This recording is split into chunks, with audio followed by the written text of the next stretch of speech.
আজ আবারও একটা নতুন লাঞ্চ মেনু নিয়ে চলে এসেছি। নমস্কার বন্ধুরা, শ্রী কিচেন থেকে আমি চৈতালি। কেমন আছেন সবাই? আশা করছি সবাই ভালো আছেন। তো চলুন আজকের লাঞ্চের মেনুতে আমি কি বানিয়েছিলাম একটু দেখে নেওয়া যাক। আজ বানিয়েছিলাম ভাতের সাথে পনকা শাক ভাজা, আর নতুন আলুটা মেখেছিলাম। আমি নতুন আলু সিদ্ধ করে ভাজা পেঁয়াজ শুকনো লঙ্কা দিয়ে মেখেছিলাম।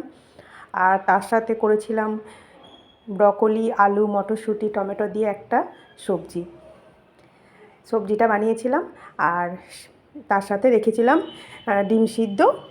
আর ডিমটার আমি কিছু করিনি, সিদ্ধ করেই ছেড়ে দিয়েছিলাম, কারণ তারপরে আর কিছু বানানোর সময় ছিল না। 9টার মধ্যে তো ও খেয়ে স্কুল যায়, তাই আর বানানোর সময় পাইনি। আজ থেকে তো আবার মেয়ের স্কুল খুলে গেছে।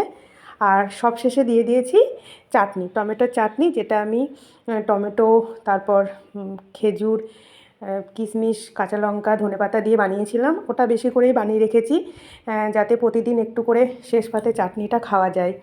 তো আজকের মেনু এটুকুই। কেমন লাগলো জানাবেন, ভালো লাগলে একটা লাইক কমেন্ট করে দিয়ে যাবেন। অনেক অনেক ধন্যবাদ সবাইকে ভিডিওটি দেখার জন্য।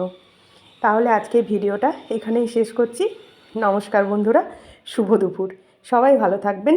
নমস্কার।